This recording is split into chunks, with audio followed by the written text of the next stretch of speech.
Hey guys, today we're going to be talking about being the salt of the earth. That's the parable we're going to be into today. And so behind me are the references. We're going to read out of Matthew, but I put Luke up there just so you guys have another reference. And I just want to tell you first off that this has been already a really cool and challenging tool for me to be able to present this to you guys. It's really been awesome to study this parable and prepare for this. So just know that I'm already being challenged by this, so I just think it's really cool. As we go ahead and read into Matthew, we're in Matthew chapter 5. The Beatitudes were right before this, right before Jesus is telling us about being the salt of the earth. To understand where who he was teaching to, we go back to the beginning of chapter 5, where he says that the crowds are following him. And at this point, people are hearing of his good works, people are hearing of the healings that he's doing, the miracles that are happening, and so they're following, and he has a crowd of followers at this point. He also has his disciples. So when, at the beginning of chapter 5, it says the crowds are with him, seeing the crowds, he went up to the mountainside, sat down, and began to teach his disciples. So we've got two groups of people here. Right in front of him, we've got his disciples that are, he is teaching as disciples, and then we've got the crowds that have heard about him and have heard about his good works, and they are also following him just because they're seeking his wisdom. So there we are as far as who he's teaching, and we'll get into what he's teaching us in a second. But let me go ahead and read in Matthew 5. You are the salt of the earth, but if salt has lost its taste, how shall its saltiness be restored? It is no longer good for anything except to be thrown out and trampled under people's feet. So I'm thinking I'm a history, healthy eating, healthy cooking kind of person. So I'm thinking about the salt in those two ways. So historically, salt is used for a number of different things, even back in biblical times. Before they had refrigerators, before they had freezers or anything like that, salt was used as a preservative to keep meat from spoiling. It was very necessary because if they hunted something, and try to eat it the day later, a lot of the meat was spoiled. So salt back then was used as a preservative to keep things fresh, to keep things from spoiling. The second usage for salt, and it's probably the one you guys are most used to, is salt was used as a flavor, as seasoning. And so it was added to food to make it more flavorful, but also there's certain foods that salt actually draws out some of the natural flavors in those foods. And so salt kind of helps to extract those flavors to make the foods taste the way they're supposed to.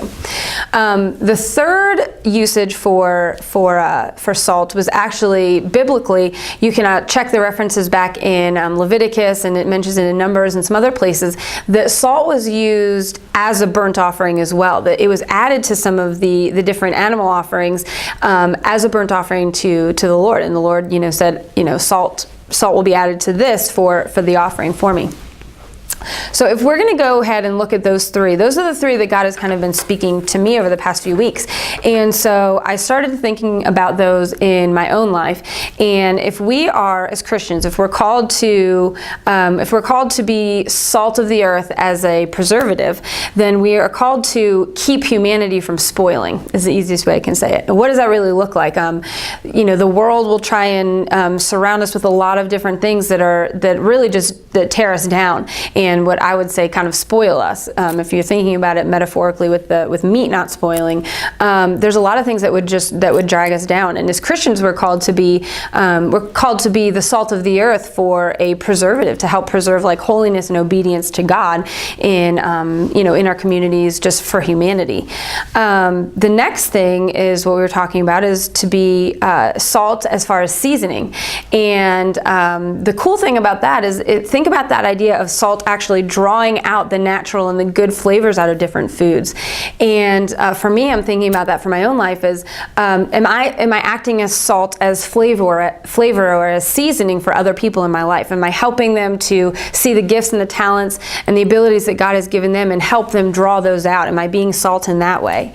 And the last thing is to be salt as an offering or a living sacrifice.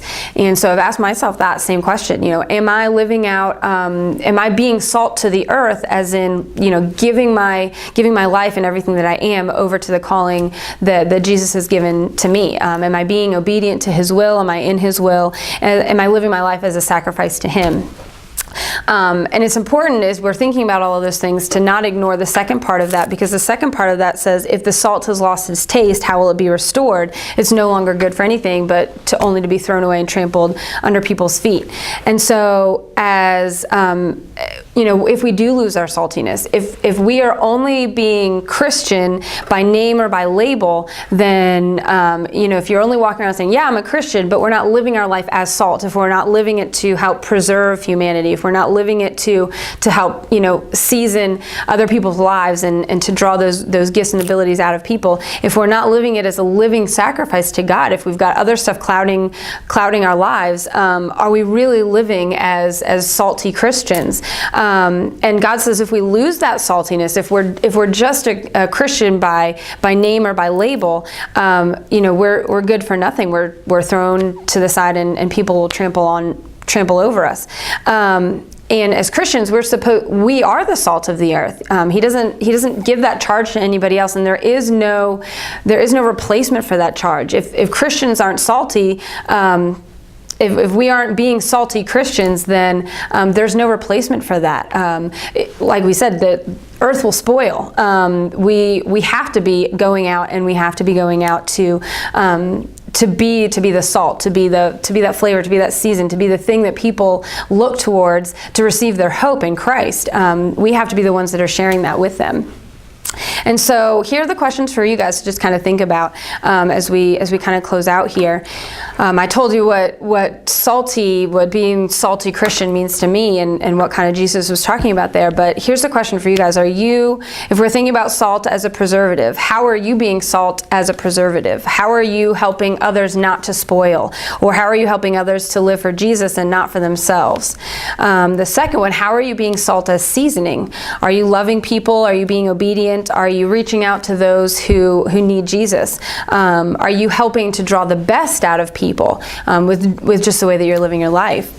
And how are you being salt as a sacrifice to God? Are you living in God's will for your life? Are you sold out on His mission? Are you living obedient to Him and to His calling for you?